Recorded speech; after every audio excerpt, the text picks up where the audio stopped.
In the last part of the series, part 37, we saw Yahshua rebuking the Pharisees. The Pharisees tried to catch Yahshua up with questions they thought would place him in opposition against others, but he used it to teach lessons, and then he later rebuked them and pointed out their hypocrisy. We learned so many lessons from Yahshua. That's why he is our rabbi, our teacher. We must pitch our tents with him and be amongst him always. He died for our sins so that those would be justified by his blood. We shall be saved from wrath through him. The wrath we are saved from is his day of judgment. Elohim commands all men everywhere to repent, because he has appointed a day on which he will judge the world in righteousness by the man whom he has ordained. He has given assurance of this to all by raising him from the dead. But before we are judged, many things will happen first. He will test the whole earth, and we must be prepared for this. The end times is not the end of the world. It's the period of time that draws us towards the Messiah's 1,000-year reign on earth. You will find this in Revelation chapter 20, and following this comes Judgment Day. But before all of this, many things will take place. I have found that many churches are not preparing the church for this period of time, and because of this, many are not discerning the times and recognizing what is upon them. Many are not ready for the day of Yahweh and the many things that will happen after. For you yourselves know perfectly that the day of Yahweh so comes as a thief in the night. For when they say peace and safety, then sudden destruction comes upon them, as labor pains upon a pregnant woman, and they shall not escape. But you are not in darkness, so that this day should overtake you as a thief. You are all sons and daughters of light, and sons and daughters of the day. We are not of the night, nor of darkness. Therefore, let us not sleep, as others do, but let us watch and be sober. For those who sleep, sleep at night, and those who get drunk are drunk at night. But let us, who are of the day, be sober, putting on the breastplate of faith and love, and as a helmet, the hope of salvation. For Elohim did not appoint us to wrath, but to obtain salvation through our Adon, Yahshua HaMashiach, who died for us, that whether we wake or sleep, we should live together with him. Therefore, comfort each other and edify one another. The end times should not be something that scares you. You are drawing nearer to your redemption. And yes, it may be very troubling times for many of us. But Yahshua said, do not fear those who can kill the body, but cannot kill the soul. But rather fear him who is able to destroy both soul and body in hell. And for you watching this, you do fear him, which is why you are giving him the time right now. So you should not have fear of the end times. You should have faith. If you find yourself with a lack of faith and fear of these times, just use it as a wake-up call that you must strengthen your faith in him today. Yahshua spoke about these things so that we are able to recognize the times, so that the day does not come upon us like a thief. A thief comes around when it is unexpected. You never expect a thief to come.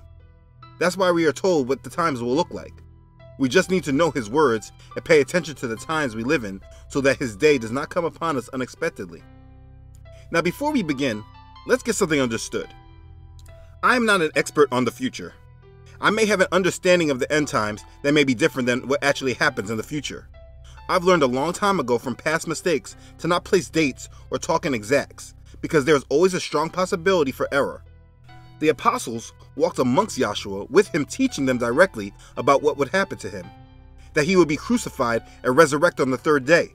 But even with all that teaching, they still did not understand what was going to happen until it actually did. So it's quite possible that my or your understanding of future events could not be accurate. So please, this topic is not something that needs to start a debate or argument. If you have a revelation or understanding that seems to be deeper or a different way of understanding, just state it in the comments and allow the Ruach HaKodesh to minister to us individually whether we take it or not. I ask you do the same with me. I do not claim to be a know-it-all or a prophet. I'm just speaking based on what I feel led to say. The goal of this video is not to tell you what will happen exactly in the future. The goal of this video is to bring the words of Yahshua to life so that we are all expectant of him and are always ready for him. We do not need to know exactly how things will unfold to know we must be ready for him. But if you understand that his day is approaching, it should create a sense of urgency in you that the most important thing is not your career or racial equality or creating a better home for your family. The most important thing is being ready for him, so that his day does not come upon you like a thief. So let's discuss what Yahshua has to tell us about the last days. I hope this blesses you. Let's begin. So Yahshua was still in Jerusalem. As he went out and departed from the temple, his disciples came up to show him the buildings of the temple. And Yahshua said to them, "Do you not see all these things? Assuredly, I say to you, not one stone shall be left here upon another that shall not be thrown down." Okay, so let's just pause right there. I just want to make sure that this is understood. Yahshua was giving prophecy. Yahshua was speaking about the temple being destroyed. This prophecy was fulfilled in 70 AD, when Rome destroyed the temple. Now the controversy is that the Wailing Wall that is still up today either contradicts Yahshua, or the Wailing Wall is not actually where the temple was.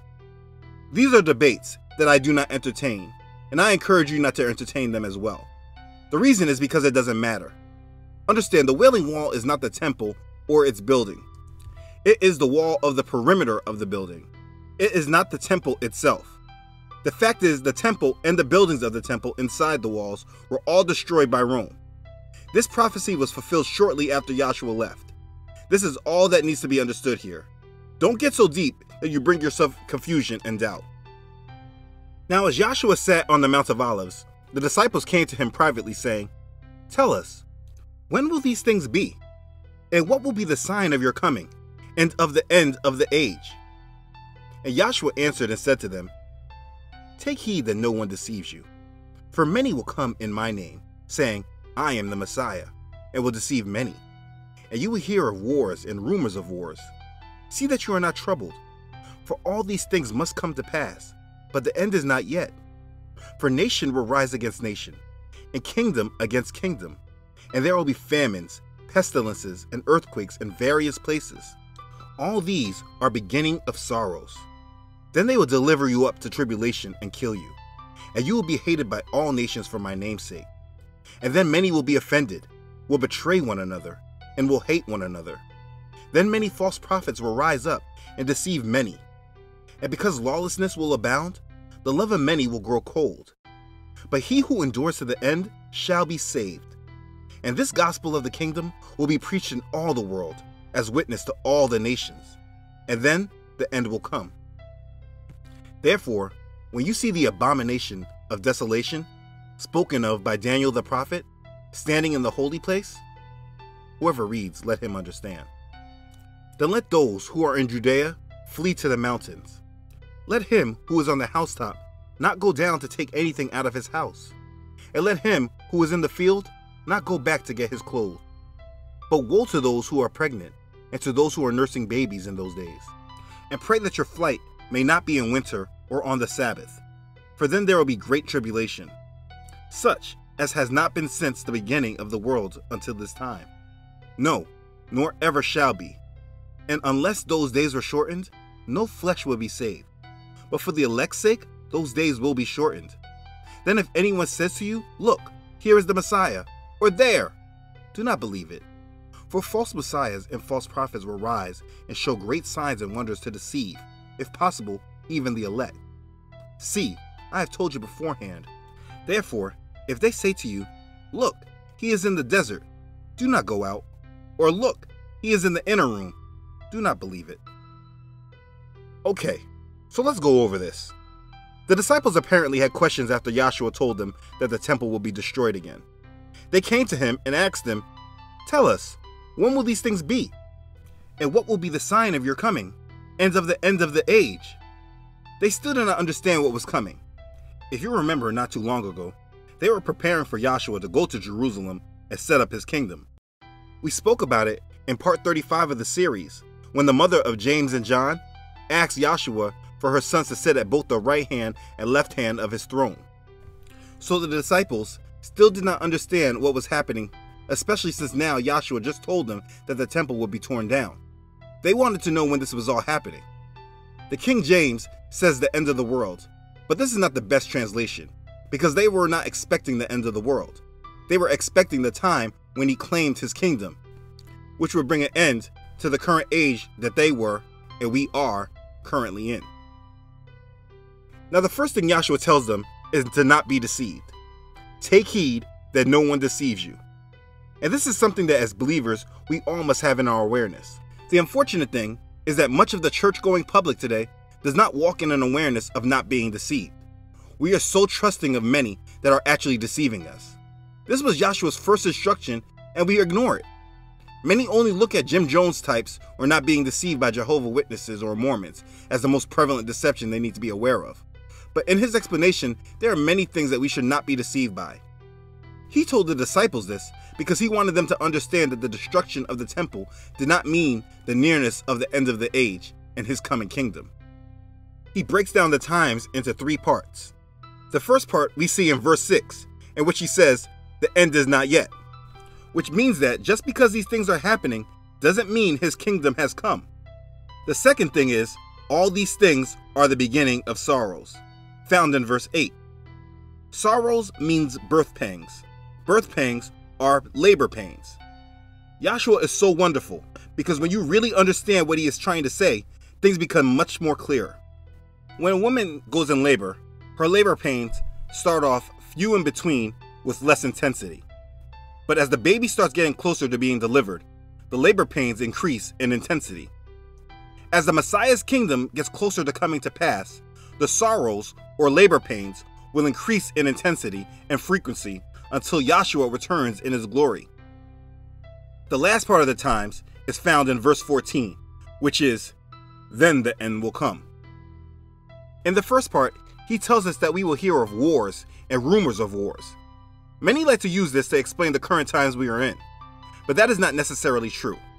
Over time, since the destruction of Jerusalem, there has been wars and rumors of wars. This is something that he is just telling us will happen. He told us to see that we are not troubled because the wars have come to pass, because the end is not yet.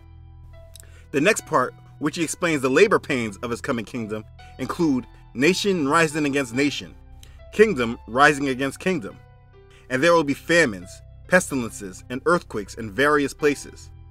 Again, because so many of these things are happening right now, people believe that we are in the end times. But what's important to understand is that it's not that these things are happening right now that makes it the end times. It's the frequency and the intensity. These things haven't been happening from a long time ago in history. There was one reason why people reject that we are in the end times today. Because many people thought that when these wars and nations and kingdoms rising against each other happened back in the past, it also meant that it was the end of the age. But they were wrong. So they think that it's probably the same with us today, that we're just overthinking. That's why it's important to understand what he's saying. It's not that these events are happening, but the frequency and intensity that these things are happening. It's about the labor pains. If a woman is in labor, she will have contractions, but the doctor won't tell her it's delivery time until those birth pains and contractions are more frequent and are more intense. So this is the reason why we understand that we are in the end times, because of the intensity of the labor pains.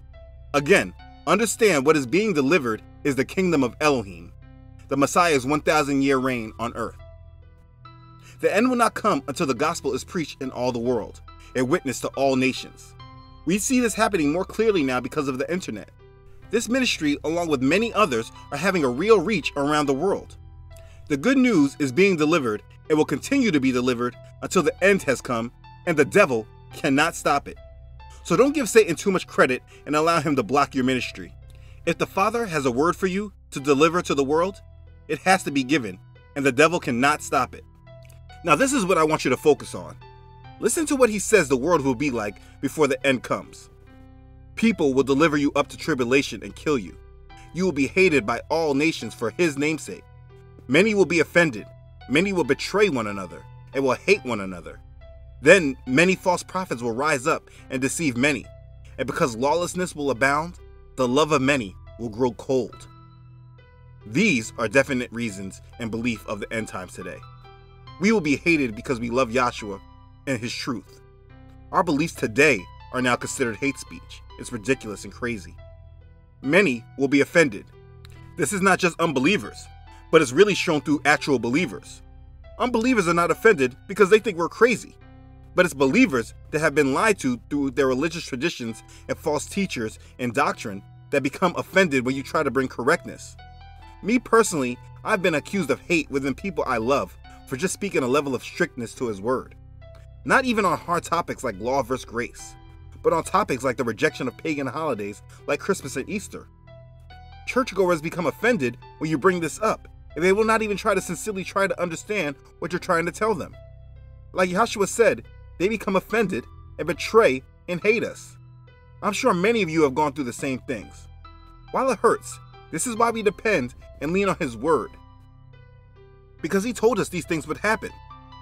We are just witnessing His prophetic word and seeing the intensity and frequency of how this is happening. It just showed us how far along in the labor pains we are in. He says that lawlessness will abound and the love of many will grow cold.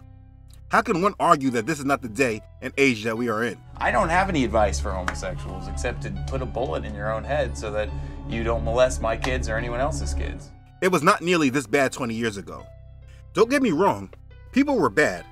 But today, Satan's doctrine of do as thou wilt is in full effect today, and people are so cold-hearted. Again, you see this extremely evident when you speak with those under churchianity that speak on their love of the Messiah, but do not know how to transmit that love to others. And they take biblical correctness as hate instead of love. When someone is trying to inform you of your wrongs, they are not doing this out of hate, but out of love. If they hated you and did not care, they would just allow you to keep doing wrong and to die in your sin. Someone who brings the word to you is loving you, not hating you. This does not mean that you must blindly just listen to everybody. But if someone comes to you about scripture, if it's possible, have the conversation. Take the scriptures and pray about it.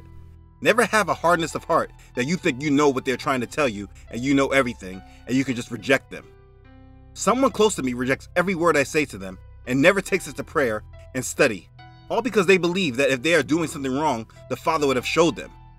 The point I'm always trying to make is, why do you think that the Father is not trying to speak to you through me? For many of us that go through this same thing, an answer to this question is oftentimes because we lack patience and can come off hostile and angry. I was guilty of this for years in my early walk because I was on such fire and no one would listen, and that brought about anger. But we all must understand we cannot preach His word and teach it through anger and lack of patience. We lose many opportunities and we are not displaying what we are preaching. Yes, there will be people that reject you regardless if you come right or not. But let that be on them, not you. Not because you are not walking in the Spirit and showing the fruits of the Spirit. If this is something that you struggle with, take a step back and just build yourself up more, and when the time is right, He will show you. Now, as he was talking, he then tells us, when you see the abomination of desolation, spoken of by Daniel the prophet, standing in the holy place, that we should flee. The abomination of desolation comes from the book of Daniel, specifically in Daniel chapter 9, verse 27, Daniel 11, verse 31, and Daniel 12, verse 11. This is the Antichrist. He will confirm the covenant with many for 1 week, which is 7 years. There will be more of a teaching on Daniel's 70 weeks later, as it requires a whole teaching on its own. But the Antichrist will stand in the holy place, which is one reason why there is a belief in the third temple being erected, which is what the Khazarian Jews are seeking to happen in Jerusalem as we speak. But the abomination of desolation is said to do many things.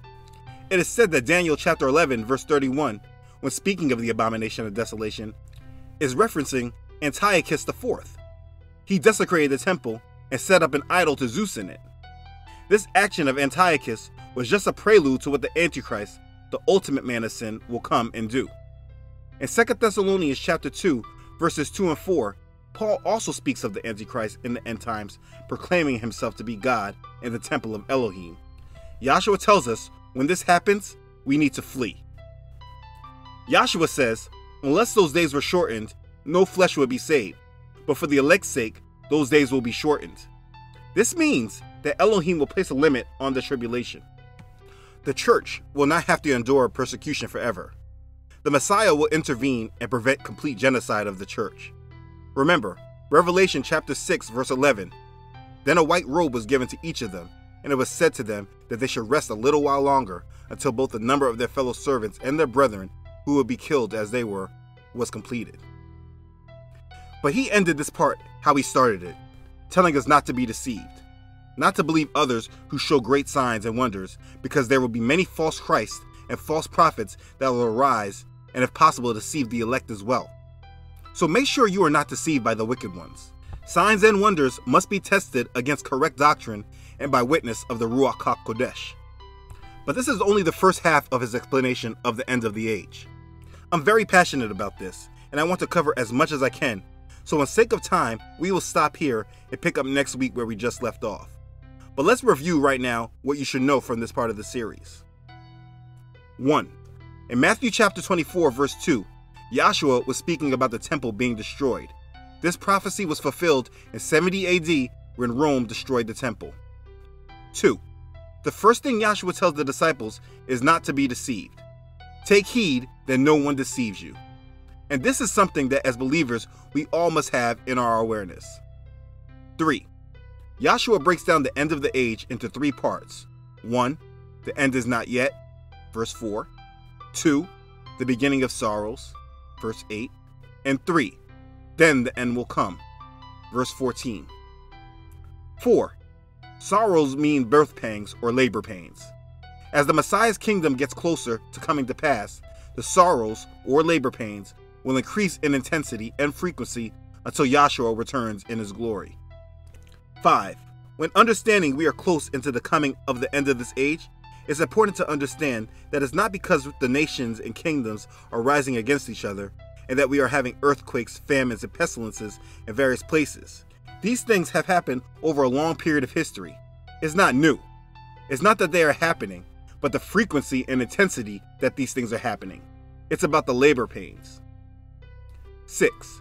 What is being delivered is the kingdom of Elohim, the Messiah's 1,000-year reign on earth, found in Revelation chapter 20. 7. The good news is being delivered and will continue to be delivered until the end has come, and the devil cannot stop it. So don't give Satan too much credit and allow him to block your ministry. If the Father has a word for you to deliver to the world, it has to be given, and the devil cannot stop it. 8. Before the end comes, people will deliver you up to tribulation and kill you. You will be hated by all nations for his name's sake. Many will be offended. Many will betray one another and will hate one another, and then many false prophets will rise up and deceive many, and because lawlessness will abound, the love of many will grow cold. Verses 9 through 12. 9. The many that will be offended will not primarily be of unbelievers, but of believers that have been deceived through false doctrine, false teachers, and religious unbiblical traditions. 10. When you see the Antichrist stand up in the holy place and proclaim himself to be God, flee and prepare for persecution. 11. Do not be deceived by false prophets and false teachers.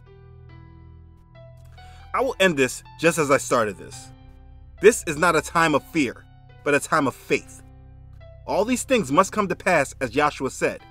Your fear just shows you there are things you need to work on in your walk. The labor pains are increasing and the kingdom of Elohim is almost being delivered. Sometimes you may want to wish you were born in another time period where you did not have to go through what's coming to this world. But let me give you encouragement through the word. We find it in Revelation chapter 20, verses 4 through 6. It says, "And I saw thrones, and they sat on them, and judgment was committed to them. Then I saw the souls of those who had been beheaded for their witness to Yahshua and for the word of Elohim, who had not worshipped the beast or his image, and had not received his mark on their foreheads or on their hands. And they lived and reigned with Messiah for 1,000 years. But the rest of the dead did not live again until the 1,000 years was finished. This is the first resurrection. Blessed and holy is he who was part in the first resurrection. Over such, the second death has no power, but they shall be priests of Elohim and of Messiah, and shall reign with him 1,000 years." Do you understand that? Many of us will be priests of Elohim and will reign with Yahshua for 1,000 years. The word says that we are blessed, and the second death has no power over us. We are blessed. So yes, we have hard times ahead. So did all the apostles and early church. Remember, in order for us to receive the gospel now, they were fed to lions and persecuted heavily. But we are still the blessed ones, because those of us would be in the first resurrection. So do not have fear. I do not know if there's a rapture or not. Being very honest, I really hope that there is one, because I truly do not want to go through what's ahead. But let me tell you that my heart and soul is prepared for it either way, and I want you to be as well. Don't place your bets on not going through tribulation and hard times. Just know that the hard times will be worth it. Place your trust and love in the Father, and always hold your testimony until the end, and you will be saved. Never take the mark and do not follow the ways and patterns of this world. You are blessed to be in this time. You are blessed to still be here to strengthen your faith and your relationship with Him. Don't take it for granted, but walk in it and be strong. You have been chosen, called out, and set apart. Walk in it and be proud. Okay, thanks again for watching. If this has blessed you, please do not forget to like it and share it with others. This is an important message, and I want as many as possible to hear it. I will complete it next week. If you have not done so already, do not forget to subscribe to this channel. I upload every Friday. I want to thank all who have supported this ministry. Your contributions really are a big blessing to me and allow me to continue to do this every week. I'm blessed and humbled by your support, and I thank the Father for you all. Okay, thanks again everyone for watching. I love you all.